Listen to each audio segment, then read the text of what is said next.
So for the members who are present, some are still getting food. Is there anything we need to add, remove, modify?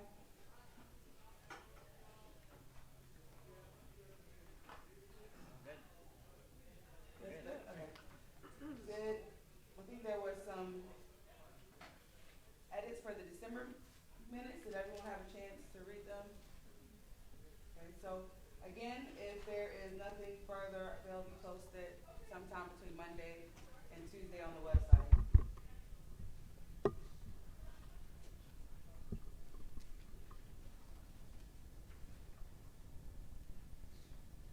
So real quick, going over the agenda, I'll just be brief with some JREC updates. We need to make some decisions about the governing document transitioning from an MOU structure to a bylaw structure. There's a few more decisions that need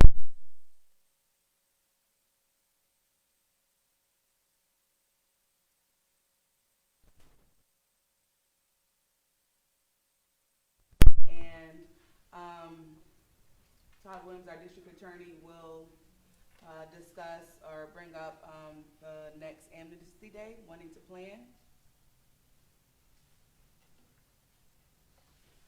Okay, so just backing up, we're setting out to do our strategic planning process to get us to the next 2 years of what the Justice Resource Advisory Council looks like and what the vision is.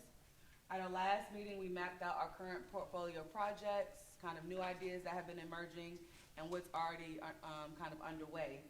So if you need more detail, refer to December's minutes, and it'll be outlined there. So next steps is to hone in on what a vision looks like and kind of our strategic priorities. I have an example of one. This comes from the National Network of Criminal Justice Coordinating Councils. As you know, we are a member, and this network was formed by Justice Management Institute in 2009 to promote information sharing amongst the coordinating councils across the nation. So this idea of coordinating councils has emerged in the last 20 years or so, and we formalized ours here in Buncombe County 2 years ago. So in networking and attending the conferences, the coordinating council proposed they needed some strategic priorities as well, determine the vision of what the organization and the structure looks like. But I saw this and I thought it was a fairly easy representation of what the National Network of Criminal Justice Coordinating Councils is proposing to do over the next 2 years. And so ours could be very detailed or very short and concise as possible. There was a proposal to work with an outside consultant that can help us in that area. DK, can you explain the role of Kathleen? I know you've seen her do her facilitation before. Yes, so I've seen her facilitate. She's done that for at least one other county department, performance management. And really the goal is to have someone external, objective, but very skilled in facilitation. So she'll be able to take feedback from the entire group, help us to organize our thoughts, and build consensus on what our priorities will be moving forward. So I've seen her action. I thought she did a wonderful job. So we're considering that. Is that something you guys have anything to add or think will add value to the group's work?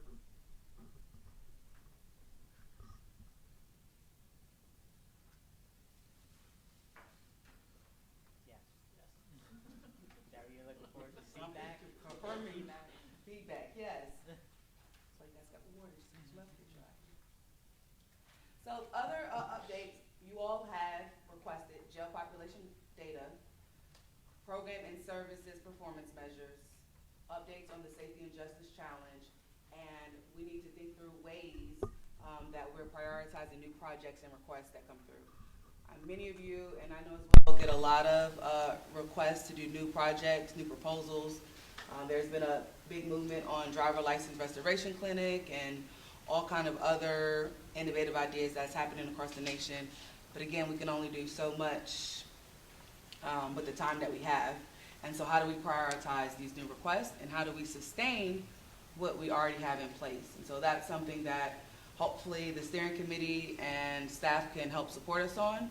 We will find more ways and surveying you all that make the jail population data more relatable and accessible. So once we get a structured format in place, you'll start seeing that regularly on the agenda, and we'll make sure that it's regular updates based on whatever the topic is. So jail population, is that needed bi-monthly?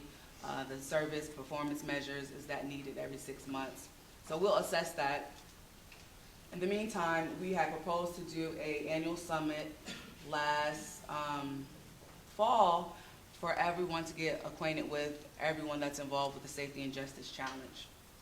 And so we had a conflict and we weren't able to do it, but we would like you all to know about the different work groups that are happening that relates to the Safety and Justice Challenge and kind of what their progress is. Judge Young at the last meeting made a statement about the work that the Racial Equity Work Group has been doing, and so I put it on the agenda, but probably the Community Engagement Work Group will present at the next JRAC meeting, and I'll work with the other work groups. PSA might be ready at that time to actually have a formal presentation as well, because Kim, you've officially hired all the pretrial screens, correct? We have one more part-time person to get hired, but other than that. So yes, in a few months, the PSA work group will be able to report out the progress that they've made. So I want to be brief on this governing document. I've sent it out several times and it's almost finalized. Just to recap, the MOU expired in December, and it was brainstormed when we talked with Thomas from the National Network of Criminal Justice Coordinating Councils to do a bylaw, because it kind of remains in place. We don't have to keep reviewing it, updating it getting signatures every 2 years. The membership is outlined in that draft. It was recommended to move pretrial services to the Section 2, membership by representation, because it is a Buncombe County service or department. The group recommended a chair and vice chair, recommended a steering committee, recommended that the JRAC meets bi-monthly instead of monthly. We've been informed by our county attorney, we must follow the North Carolina Open Meetings Law. Judge Hill, we got a seat right over here for you. Thank you. You're gonna be back there? Okay. We have added our special meetings as the standard procedure, and then the membership responsibility was added from the JRAC to the bylaws. So some things that we need to make decision on. Article 2, membership by representation. I'm asking the group, what is the official process for designating a representative? And one suggestion was, should it be done in writing to the staff liaison, which is me currently. So the membership by representation is the ones in Section 2 that are by a department or an organization. I'm sorry, you say you suggest if it wasn't writing, it would be just notification to you, but who the group designates. So in Article 3, there's a chair and the vice chair. If you refer to that, So did you get a decision on that person? did the group have any other suggestions? Are we in agreement by a head nod? Yes. So just for my clarification, is the group going to request participation from the operating company, and then the company would put forward who they would like to participate? Yes. Okay. And I have a question too about what terms and stuff. So these decision needed are already things that have been written and we need to make decision on. Then there's another slide that currently they're not already in the document that we can hash out. So your question was about we inviting the member organization, and then they will send us a letter in writing. So in that invitation, we'll state, please designate someone, reply in writing. I think it'd be important in that letter to also state what you're requesting the participation to look like. So that you're actively asking the person to make sure they're involved. Thank you. On Article 3, the chair, and this is based on other coordinating councils, we can make a decision on how the chair and the vice chair are appointed. But the chair was appointed by the the county manager, and the vice chair was elected by the JRAC majority vote. Do we want to make voting on both? Do we want to make appointments to both, and who should do the appointing?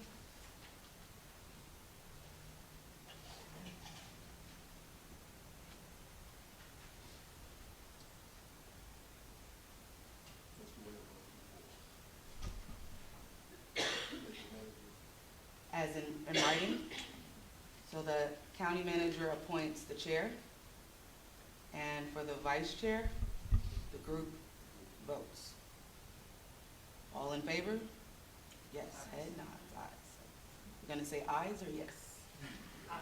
Aye, okay, all right. Getting formal now. So the standing committee and the purpose, it's currently written that we will determine the strategic planning, determine the standing committees after we formalize the bylaws and prioritize what we're working on.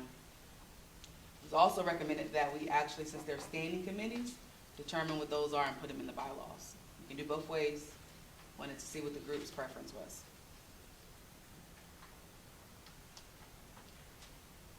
So the standing committee, those are committees that regardless of what projects we have, we believe as a group that they should always be appointed and be active throughout the, okay. And then the difference between that and an ad hoc is if projects happen or different emergent issues come, we add an ad hoc group as well. So based on that, my suggestion would be to determine what the standing committees are and get a commitment to have those standing committees and then ad hoc as things emerge. I will send out, please respond, proposal for standing committees. We kind of have some already that are not official standing committees, but have the potential to be. And we've talked about like behavioral health collaboration. The local reentry council has been up and running before this, but if you look across kind of different jurisdictions, it's usually a committee within the larger system body to ensure coordination and collaboration. And then there might be one for jail management and kind of court support. So I will continue to look at the jurisdictions and kind of their standing committees, and if you guys have any ideas, then please let me know. And then we'll vote on that and move towards finalizing those. So Article 5, Section 1B, steering committee meetings. Should the steering committee meet monthly or on opposite months of the Justice Resource Advisory Council? Currently, as written, it states it will meet the third Friday of the month at 12:30. Is there some reason it wouldn't be the opposite of the JRAC? So the initial thought was, since this is still an early forming committee, that they would meet more regularly to really kind of get planning and structure down. It doesn't have to be written in the bylaws if the steering committee is open to just making that informal, and it can be written in the bylaws that it occurs bi-monthly. The steering committee members are listed, so I would hope they would give me their preference.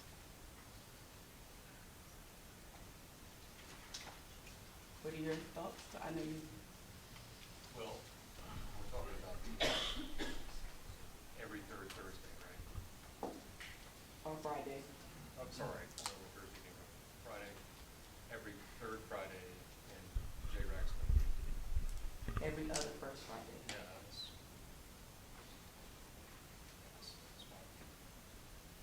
For standing, or the thought of meeting monthly and then going bi-monthly once the group has a strong. Well, that's okay, I'm sorry.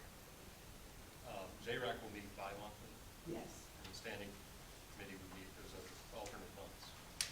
should and could. It depends on what you guys. So we're basically meeting every third Friday. But one's a JRAC meeting, one's a standing meeting. The JRAC meeting will still meet first Fridays unless the group wanted to decide to meet. Oh, I'm sorry. Yeah. It'll still be still be A monthly one meeting. monthly meeting, right?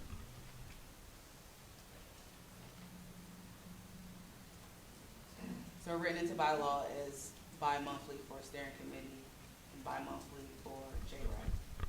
All in favor? Aye. Judge Schoenberg, sorry. Aye, you're in favor of bi-monthly meetings? Thank you, sir. Thank you, Your Honor. All right, so in the document, Article 7, Section 3, submitting items for formal discussion or vote.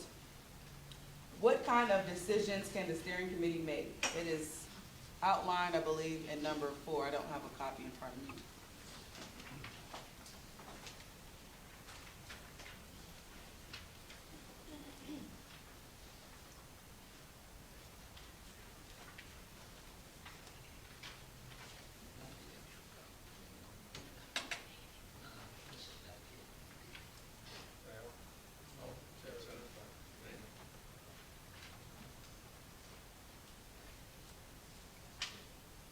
You can sit right there where right here, or I'm anywhere. gonna sit back here. Okay. I don't wanna get taken on somebody. I'm sorry. I'm between meetings. Did everyone have a chance to read, think through what decisions the steering committee should make, or should I just remove that line?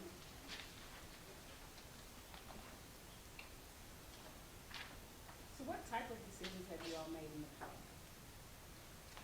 As a justice As a group. resource, as a group? I have a few ideas that the group can think through. Well, I mean, you know, like Amnesty Day or, new diversion programs. And so the steering committee would be the think tank, and then ideas would be generated and presented to JRAC. We've always just done it as the JRAC. So is the decision to support whatever that thing is, that's the decision. Whatever that program is, whatever. So my thinking is if it's happening every other month, there might be a decision that needs to be made in the off month that the steering committee can make on behalf of the Justice Resource Advisory Council. That's how some boards operate. I'm trying to think, maybe it's like having an Amnesty Day or doing some type of event.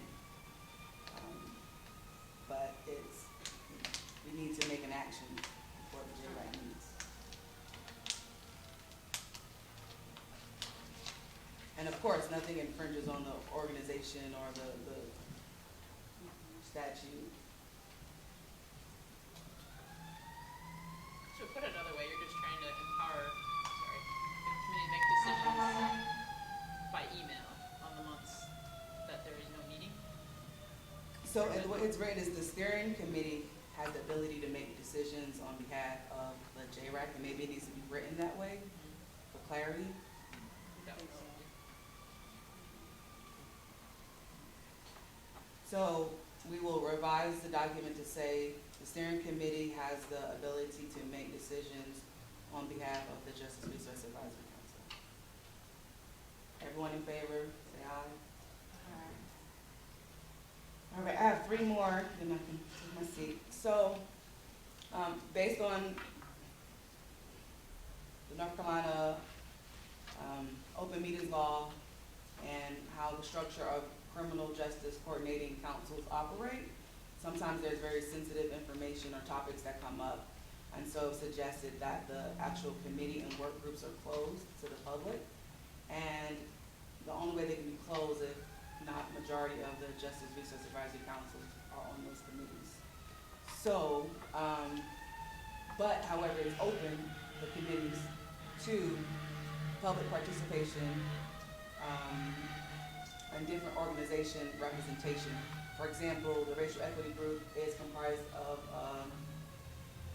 justice officials, government officials, community members, service providers.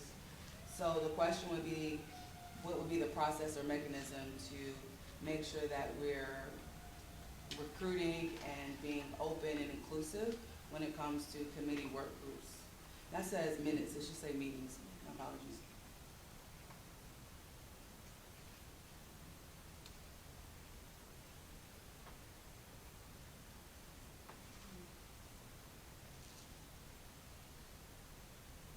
Which ones you don't have in closed?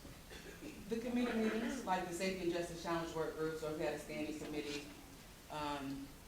regarding behavioral health collaboration, they're just closed like for public viewing, not necessarily closed for participation. And so if we have a committee, how do we ensure that we're being inclusive and have representation on the committee? Why do they need to be closed? They don't have to be closed. I just know formally if we're like having conversations related to, and I don't know what sensitive topics have come up, but if the group can think through anything that, maybe planning an event, building a new program, I have no idea why they'd be closed, but Could there be a presumption that they'd be open, but before a new committee is created, an assessment about whether there might be confidential information shared? So could proceed on that basis? And if needed, a committee could have closed meetings? all in favor of that revision? Aye. We would like to provide opportunity for the JRAC meetings for public comment. I would advise we do have an hour and a half, and usually it takes us about 10, 15 minutes to get settled. And court gets out at 12:30, and so it takes a while for our judges to get here. So some boards have public comment, some do not.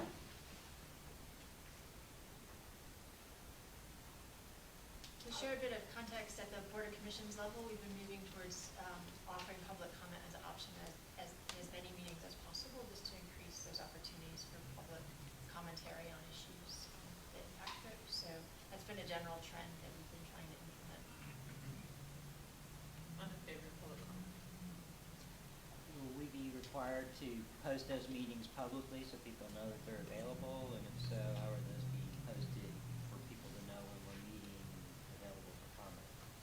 They're currently being posted now under the Buncombe County's website, Board and Commissions.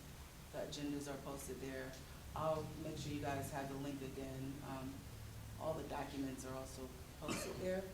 And then when we actually change meeting times, it's posted there. So if we're gonna do the public comment, I think we have to have some guidelines of what that looks like. We also need to post that, we're saying that we have to meet, and in fact, we have public comment, we need the guidelines to advance, or some kind of way we need to put out what the guidelines are, so people know in prior to. I think we use the same guidelines that we use for commission. So that's I would think that one guideline would be that we don't discuss different cases. Because people won't do that. Definitely.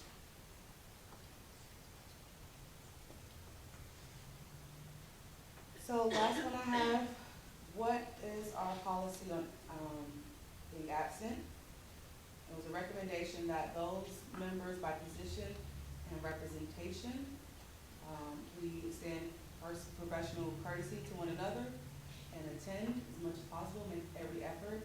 And if we cannot, we will send a designated proxy to represent the members' organization. You all have done a great job in doing that already.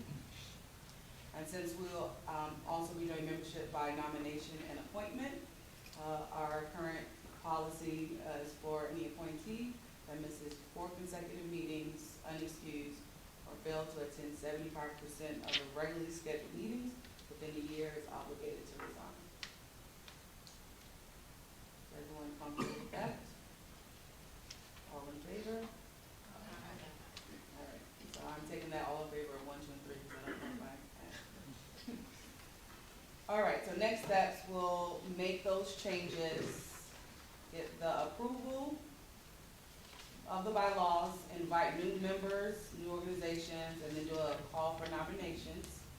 I'll have the appointment of the chair and the election of the vice chair, and then determining said steering committee has already been determined, but what cycle we're gonna start doing this on.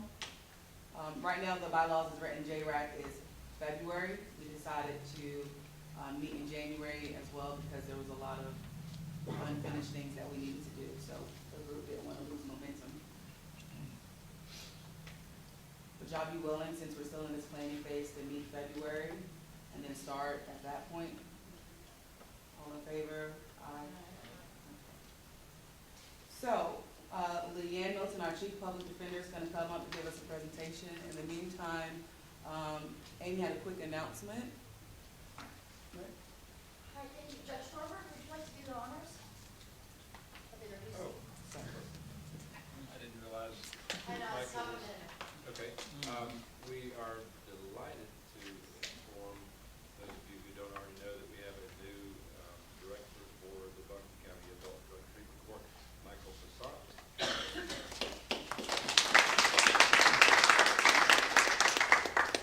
Michael has been in our community for over 10 years, I believe, and he has lots of graduate degrees, and you can look all that up on your own, but he is leaving Mission Health, and I believe most recently have been working with fetal alcohol syndrome families and patients there, and so we're delighted to have him take the helm, and he will start Monday morning. So welcome.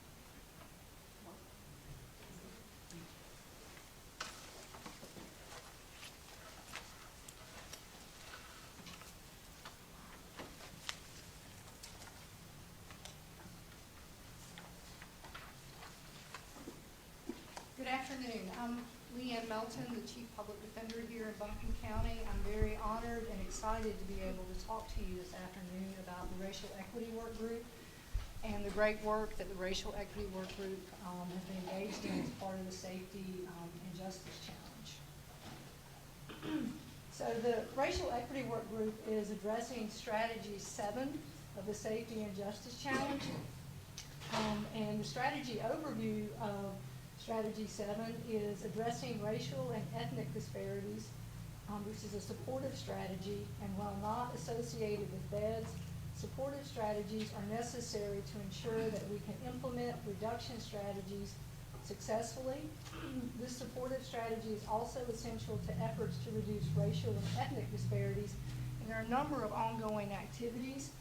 Some of those activities are incorporating standard race-neutral tools into bond decision-making process, such as the PSA, reviewing and revising all policies through an equity lens, analyzing racial and ethnic disparities at each touch point of the criminal justice continuum, tracking all people-related outcomes by race and ethnicity, and engaging in training and technical assistance aimed at minimizing disparities via the SJC network. So just wanted to show you the number of members of the Racial Equity Work Group.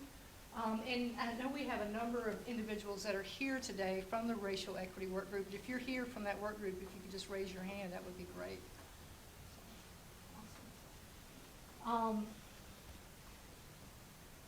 So in the beginning, it was important for us to establish definitions as part of the Racial Equity Work Group. And when we did that, we looked at where the greatest opportunity was to have an impact. And so I just wanted to share those definitions with you. We decided that working on institutional racism and structural racism was where we could have the greater impact. Institutional racism refers specifically to the ways in which institutional policies and practices create different outcomes for different racial groups. The institutional policies may never mention any racial group, but their effect is to create advantages for whites and oppression and disadvantage for people from groups classified as people of color.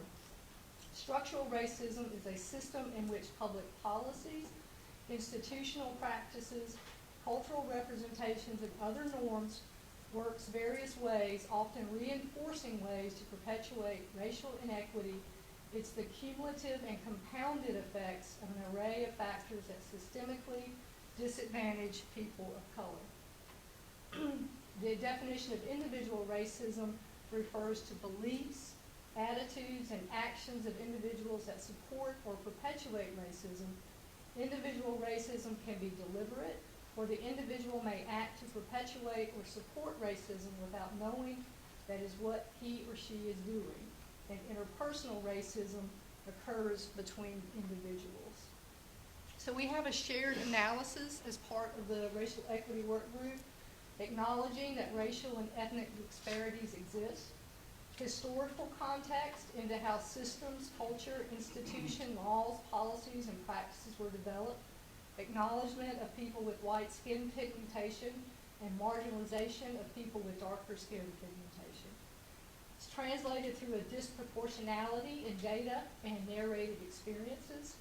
Specifically, this group has been tasked with reducing the racial and ethnic disparities in the jail.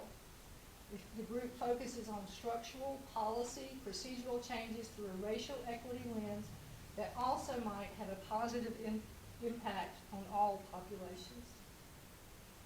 So in terms of the goals and accomplishments of the racial equity work group, training and education, cross-system collaboration, looking at jail disparities, access to diversionary and supportive programs, and intentional community engagement of those most impacted. This is a picture from the groundwater training that many members of the racial equity work group attended and other individuals in our court system. This is just a timeline of the different things that the racial equity work group has done. We received the grant, we established the work group, we attended the racial equity groundwater training, created and finalized values and norms statement, drafted a racial equity statement that we hope to bring back to this, to the JRAC for consideration. Did a criminal justice 101 training, and I'm getting old so my vision is not as good as it used to be. Delivered racial equity presentation to county diversion and supportive services. Some of the accomplishments: the district attorney's office has expanded the criteria for Veterans Treatment Court, the adult misdemeanor diversion program, and the felony diversion program, and has removed demographics from indictment documents. The Buncombe County Sheriff's Office engaged in intentional recruitment and promotion of officers and deputies of color. Superior Court, Judge Thornburg has developed mandatory implicit bias video for juries that hopefully will go into effect soon. District Court, setting conditions of release for failures to appear, and a request to North Carolina Chief Justice to make diversity, equity, and inclusion a mandatory CLE.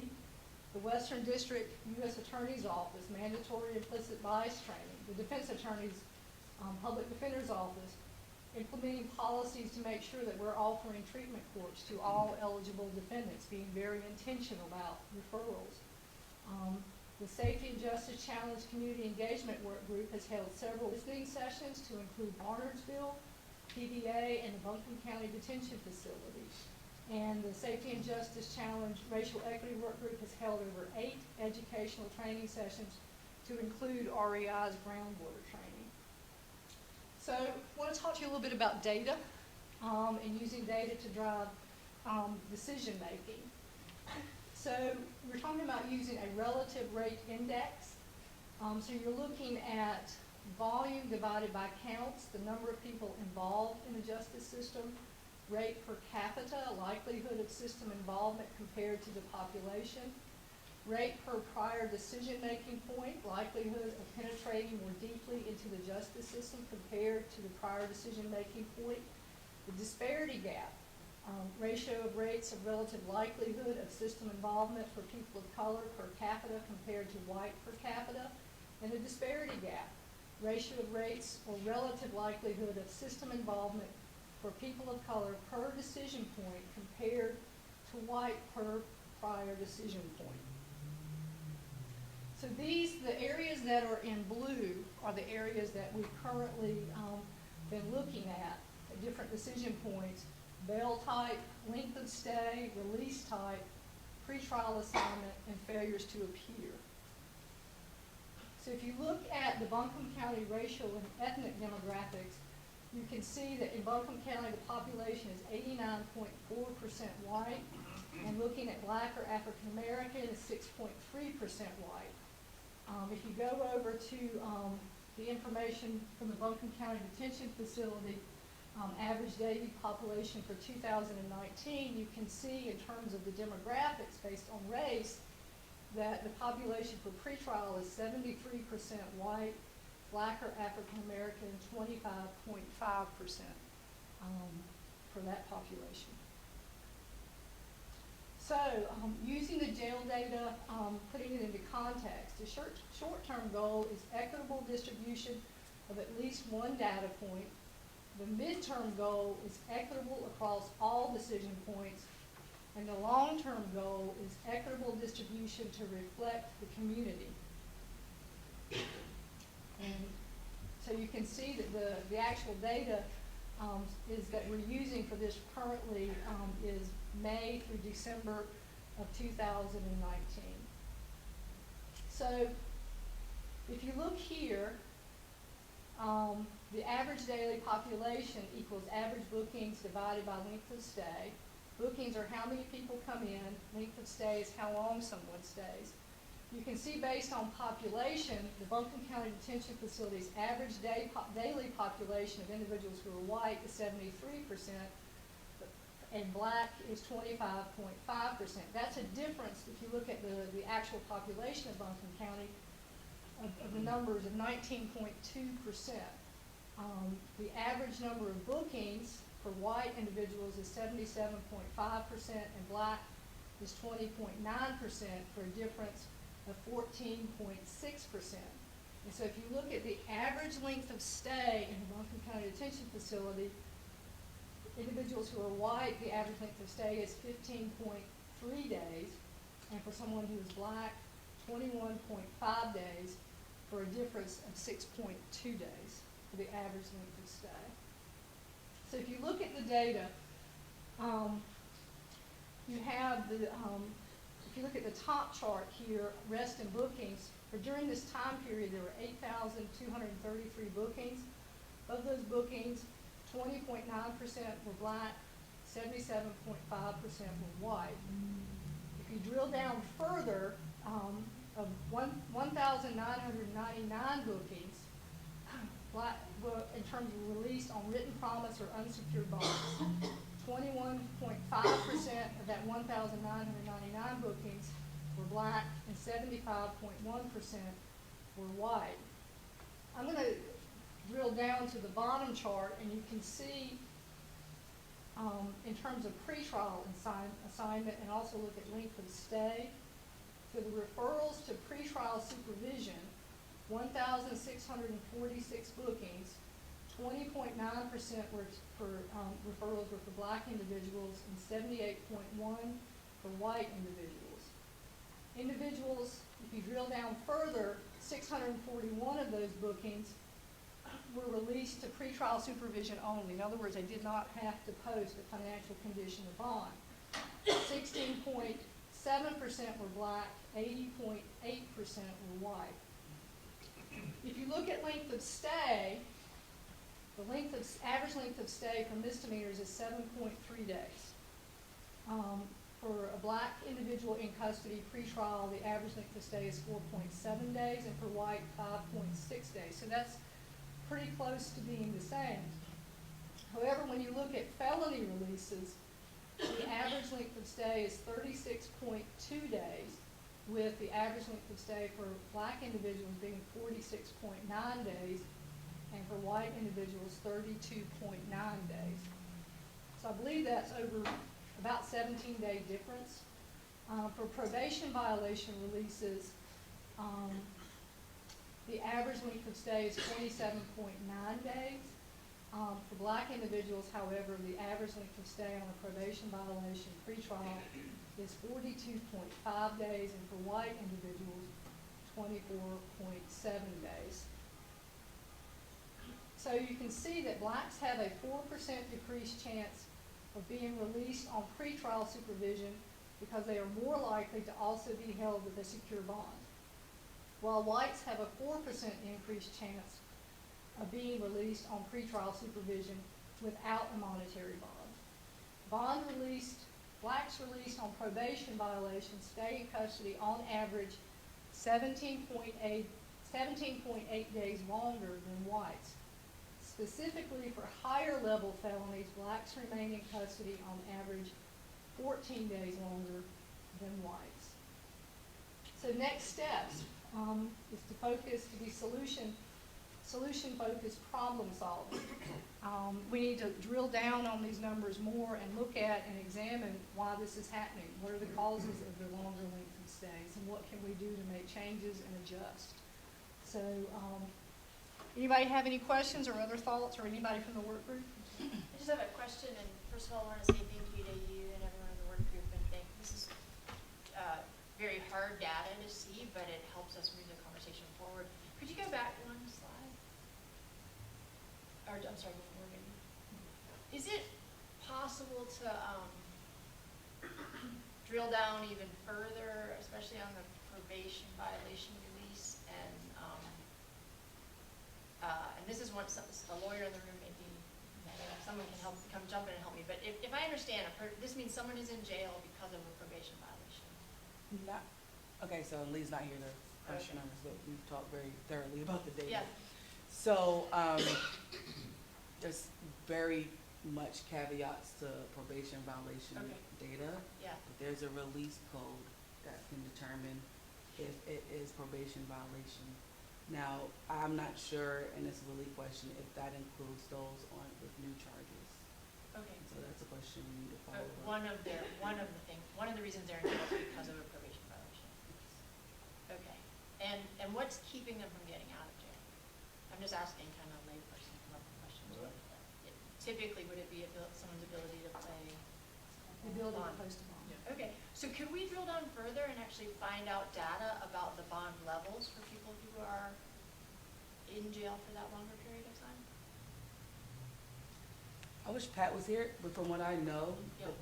that bond information is difficult Okay. because it keeps getting overwritten. So it's not historically kept. Every time the bond changes, you get a new. Okay. Or even a sample size. Mhm. You know, even if we could for some cohort or sample size, just to get some sense of, are we talking about folks who are on, you know, where it's a $1,000 difference between being in jail or not, 2,500, 5,000, like what are we actually talking about? I would find that incredibly helpful as we, it's hard not to go to that solutions mindset, but it's certainly a question that I'm thinking about a lot.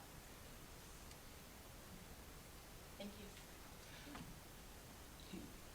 I do want to add to, for context, the 20% stays relatively the same across the different decision points. And so the group was highlighted or focusing on 3 that were not in that same type of 20% margin. Or the length of stay was a little bit longer than the average. So that's a starting place, and then the goal is to get those numbers down. But I also want to highlight too, can you go back to the solution, the 3 things? If we're able to reduce the length of stay for blacks in these 2 categories, we'll be reducing our average daily population, which is the purpose of the Safety and Justice Challenge Bill, right? You can't do one without the other. And just to, if we go back one more slide again, I mean, I think, and I totally understand the kind of, I think the narrow, precise land geology is really important, but that 20% rate of bookings is also 3 times higher than the African American population in the county. So that, as we're lifting up bigger picture things, I think that's another issue that we also need to keep our eye on, is why are black folks being booked at 3 times higher rate than we might expect based on actual population. Another thing I've never seen, and perhaps the county has stats, but do we have some demographic income information in regard to lowest fifth, middle fifth, highest fifth, and what the racial breakground is? Because we're moving from, you know, an old bond policy to the PSA and implementation. I mean, another equity lens, I guess, to view this through would be, you know, classes, and how, you know, upper mobility and these larger socioeconomic issues might impact rates of incarceration. There's actually really robust data. The state of black And I've never seen that. Asheville provides that at the city level, but then it's also being conducted at the county level, and it shows, the term I'm using sort of unfortunately, cradle to grave disparities for Black residents in Buncombe County, including income, capital, equity, so all the kinds of things that people would be able to leverage to pay back. And it would be interesting to look at when you remove income as a variable, what we see just plainly through the graphs. Would the county have data? I'm sure we'll do it. I've seen it in other places for other things, so I'm sure you can include it in overlay on this tab. And that's what the groundwater training. Then it de-aggregated all the variables. I think the outcome was. That race was still.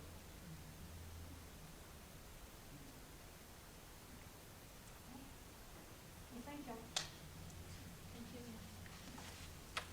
So other than the follow-up from Jasmine and Todd, are there any other things that you all would want this group to dig deeper on or do a deeper dive on as it relates to this one?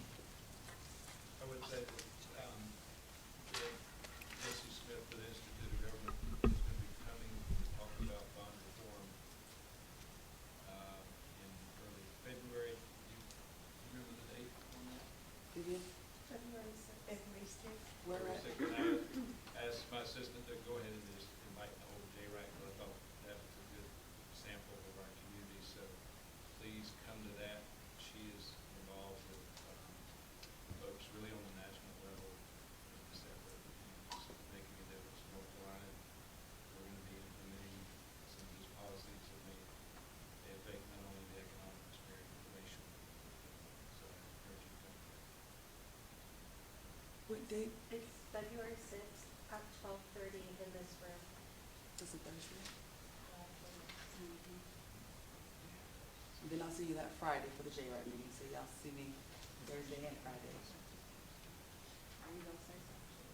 Well, I'm part of that committee, but one of the other things we have talked about is how do we do pre-booking, pre-arrest, and how do we now, I know we don't have someone from APD or so overseas, but what we had talked about is how does law enforcement also take into account of when we arrest and how we arrest, that whole, what all does that look like? So I just wanted the group to know that we are also looking at that as a possibility, how do we do diversion from the law enforcement standpoint. Thank you. That's one of the questions I had for Tiffany, when you say bookings, can we also look at arrests? And I guess the system that we currently have, you can't necessarily separate arrests from bookings. We can't. Okay, so that, I think that's a good data point too, to see arrest versus actual booking. Danny looks confused. Well, I'm waiting on Not- JRCC for now. What Every, did it say? every arrest leads to a book. But we did the That's release what I'm codes saying. though, right? Do what? We did the release codes, so you can see it, you can parse them out now. You have to release, written policy. Yeah, staff are putting the codes in correctly. Yeah. Right, That's so the that's problem with the problem. probation violation, is it depends on what the header is, and it's put in and how they pull it, if you're booking them on probation violations and you charge us, so the data's not accurate. Yeah, most of the time there is other charges involved. And I wish was Lee here to speak to specifically Yeah. probation violation data. He's the one that pulled it. Do you know specifically what the Not formula was? specific, but I know that with the arrest data, that has an arrest ID number that can be linked to other tables in the data. So there might be a way that we can write a formula in order to link up the different, unique IDs in the data. So is there a way to see arrests without, I mean, before it gets to our system, the different law enforcement agencies, do they track arrests individually? Not- So is not- there, No, not the way that you're saying right now. It's so I don't know. That's something we don't, but to go back to the probation question, when we asked Lee that at our last meeting, he said that those were not included. In other words, like if you get a new charge for probation, or were you there on the probation charge? So we said we have to do something else to pull those out and separate them. So,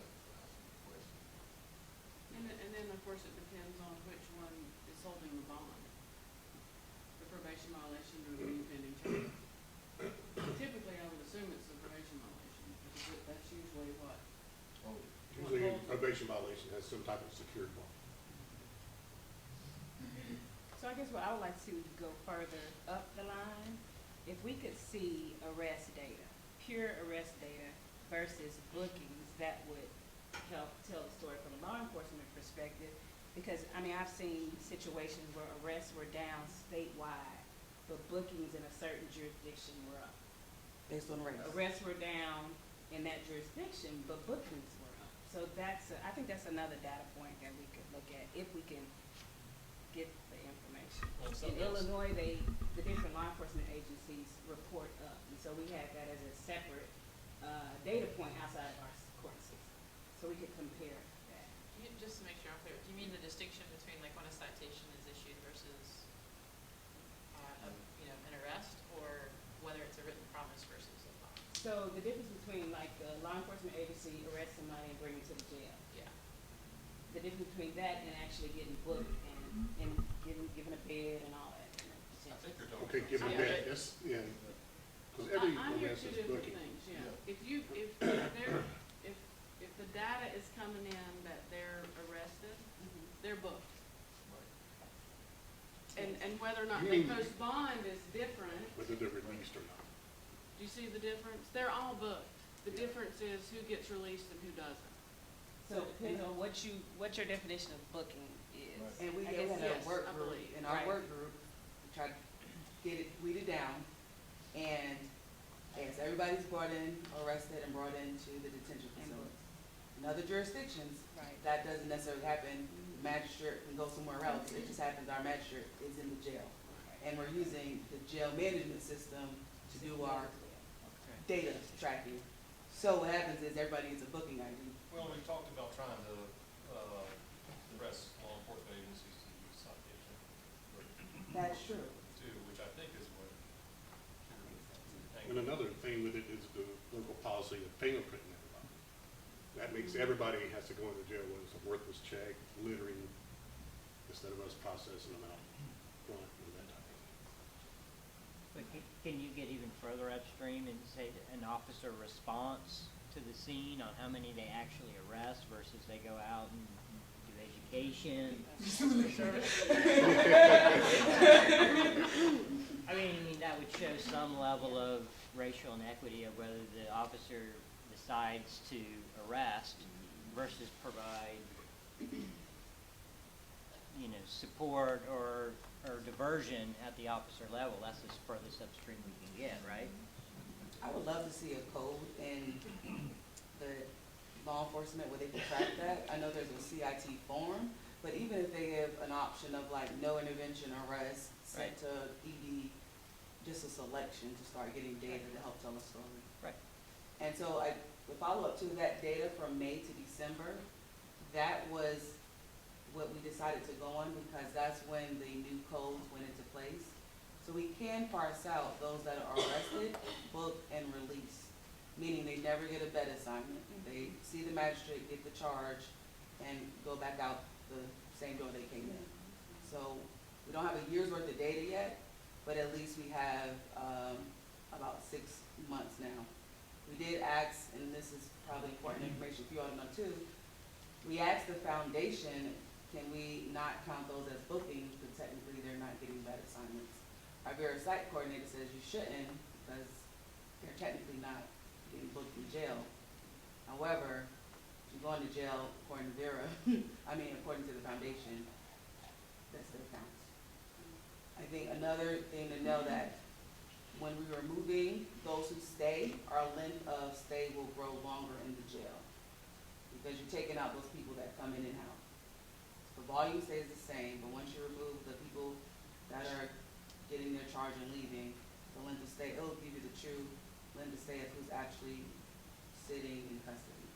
It's more, which is higher than the It show. would be worse. The average, it's brought down because the average is short stays.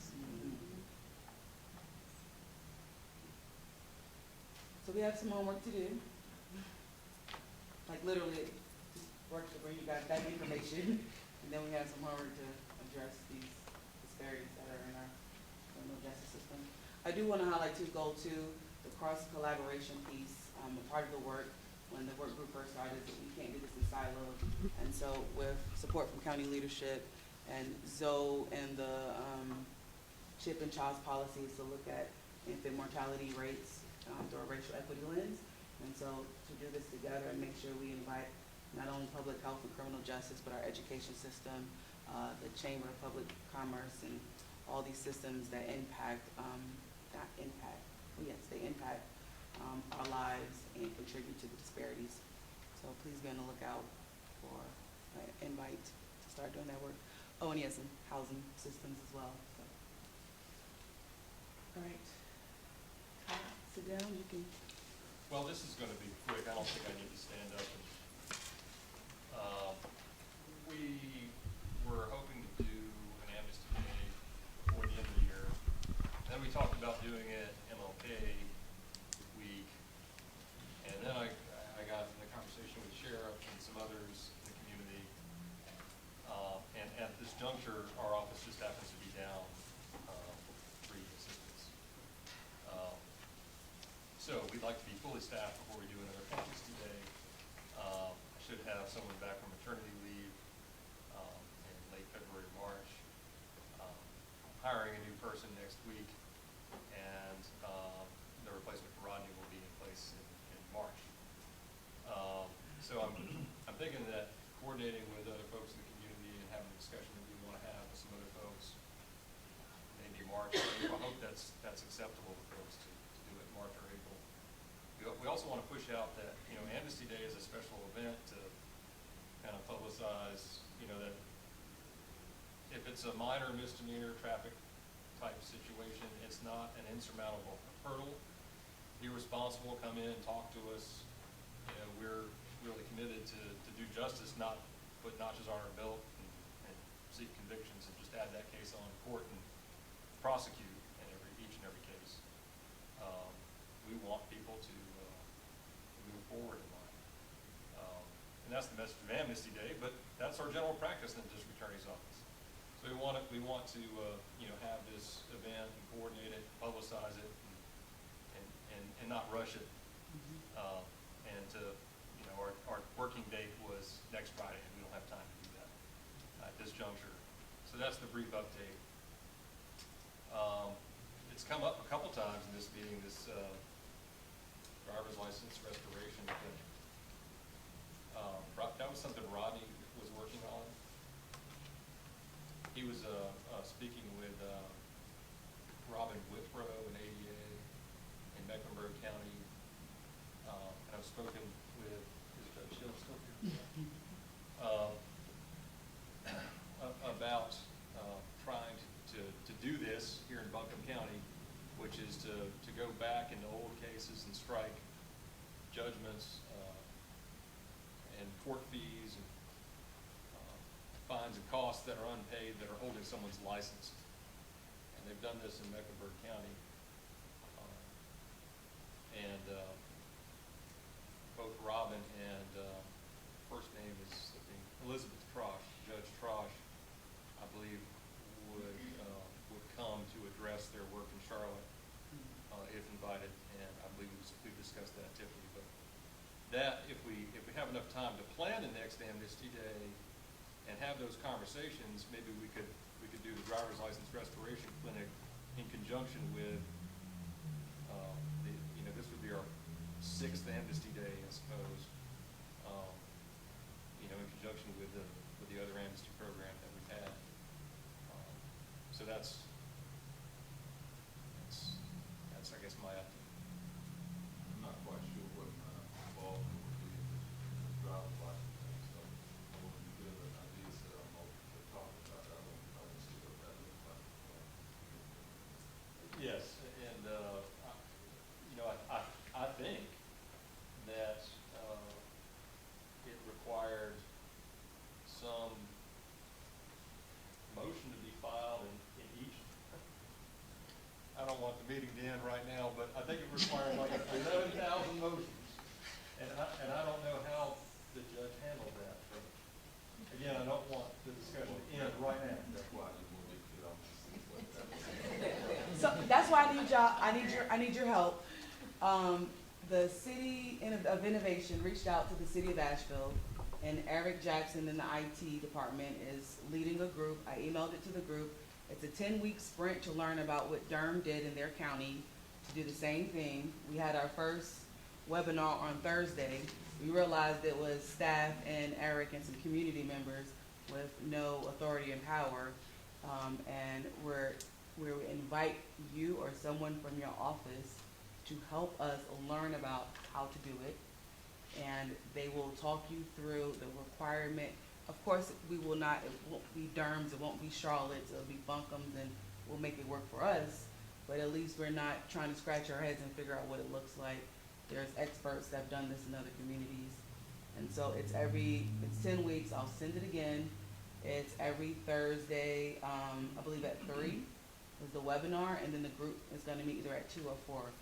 And so we need representation from the clerk's office, public defender's office, DA's office, of a judge.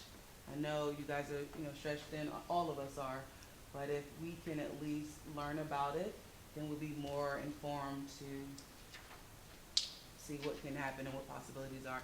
And in adding to make sure Charlotte, we can learn from them as well and invite them. Yeah, and I don't know how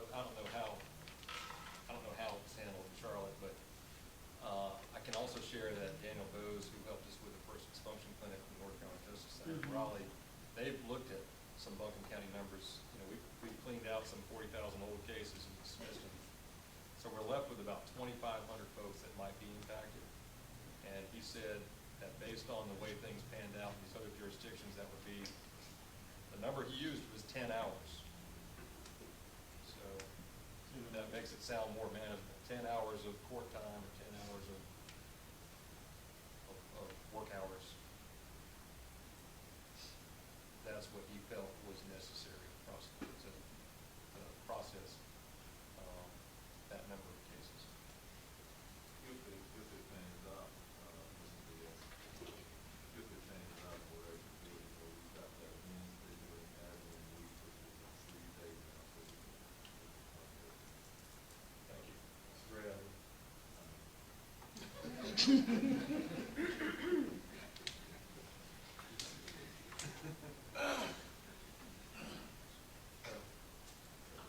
Is it okay if Kat? I just had a question. Well, we're working on our end, I work with Todd, one of the assistant district attorneys, but we're working on our end to set this up from the court system.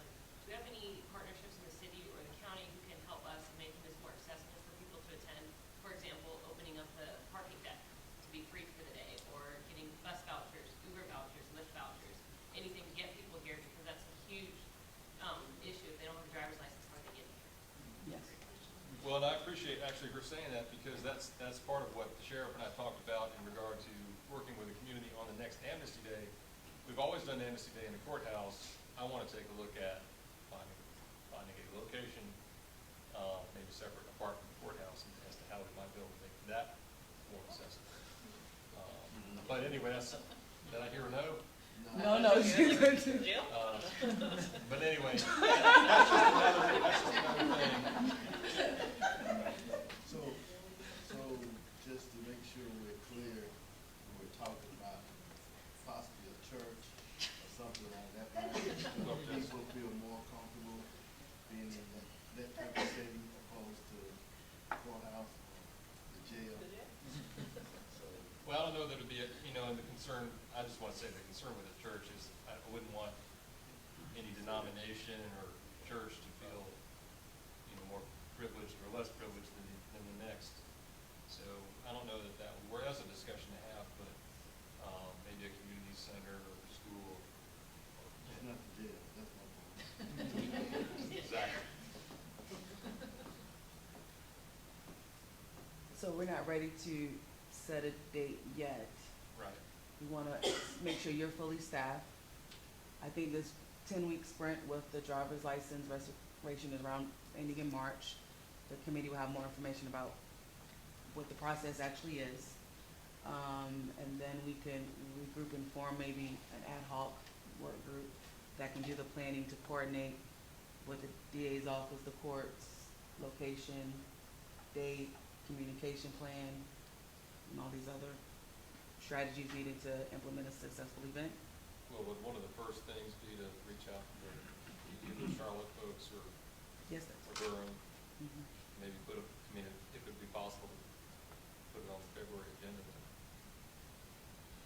that might be the way to do it. Just an idea, just throwing it out there. Yes. I've seen some driving records that are exceedingly complicated that do require, or necessary sometimes, that's to look at a record and figure out how to help that person navigate, you know, what FTAs need to be strict in and what things need to be paid, or did a treatment provider fail to send a 508 to Raleigh?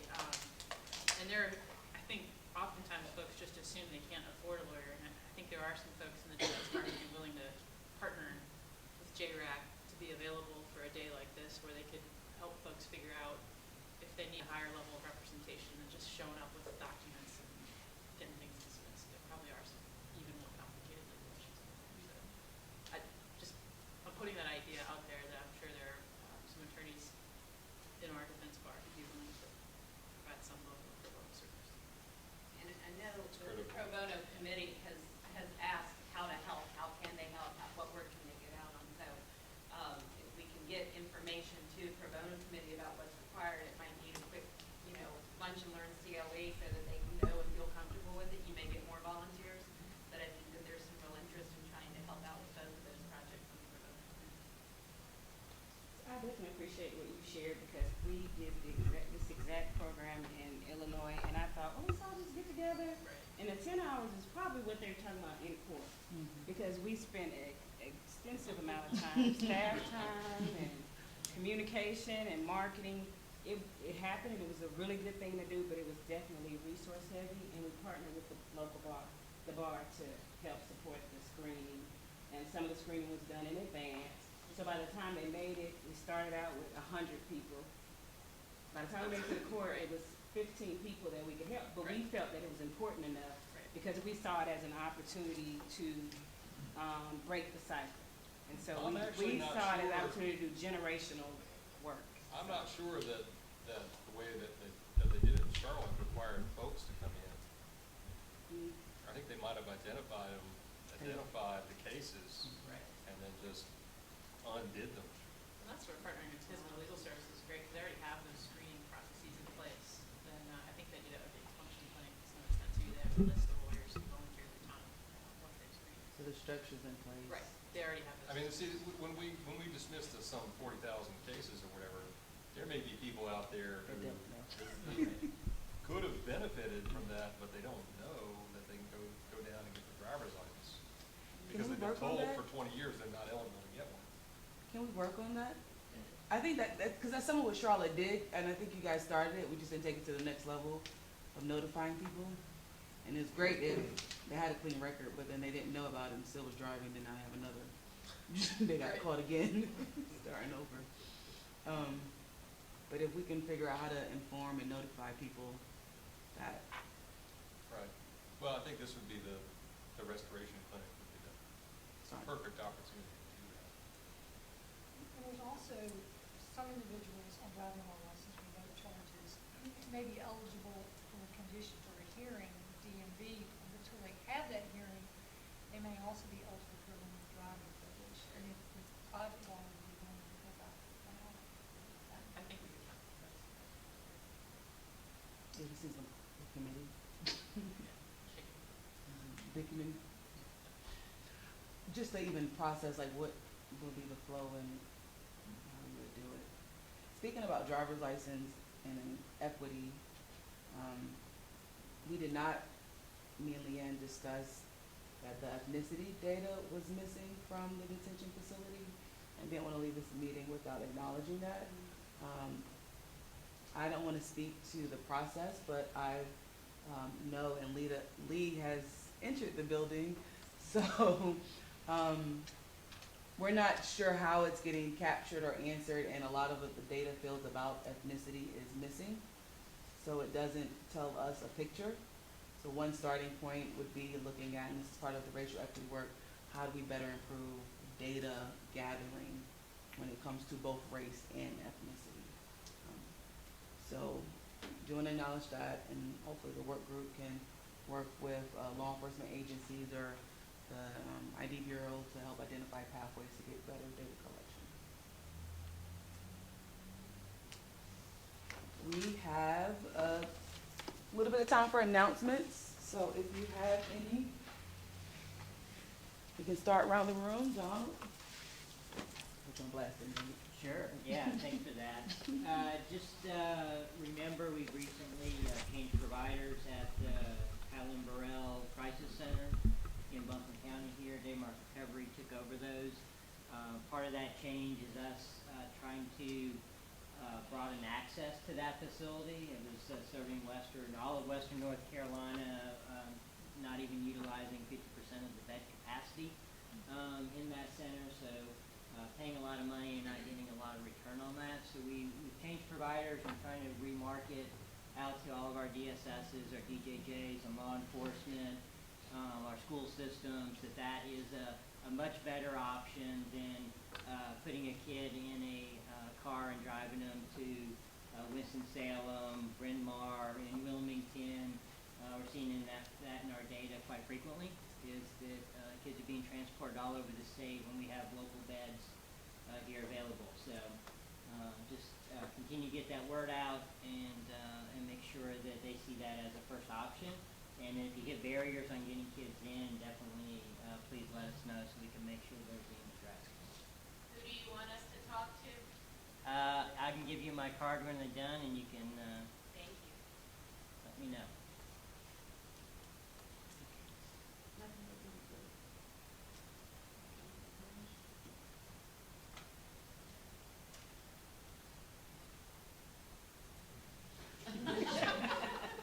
Can I at least thank you, Sheriff, for getting that softball event together in that amount of time? And it was did people get to attend in this? Well, raise the ages here. Complaints are trickling in. We're in the process of hiring new staff, some transportation drivers, just kind of see how it's going to unfold. So we're pretty excited about it. Nothing too intense for December or January. So there you go.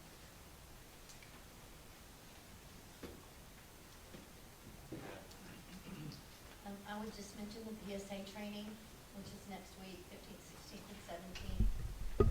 If you haven't already signed up, please do so. We're excited about implementing the PSA, and it's approaching very fast. So the 29th of this month, we'll implement it internally within pretrial services. And then on the 13th of February, we will move our risk assessment process to the magistrate level. And in case you haven't heard, I will be retiring on February 29th. So I am so thankful for having had this job with the county and being able to do something for almost 27 years that I have been passionate about.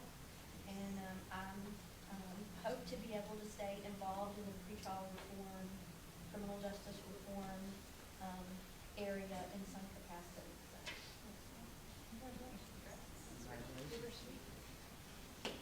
Yeah, I have to. I'm not vlogging. She started this and left you hanging, Nanny. All right, final decision. We good to adjourn? Yes? Say aye. Oh, wait, we got one more announcement.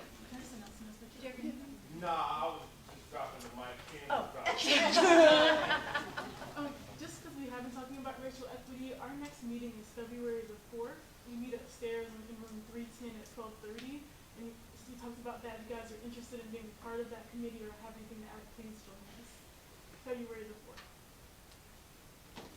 And I think next meeting too, community engagement will have some good information report out from the 3 communities, 6 listening sessions that they have conducted, getting a lot of the information and feedback from the community about ideas and thoughts they have.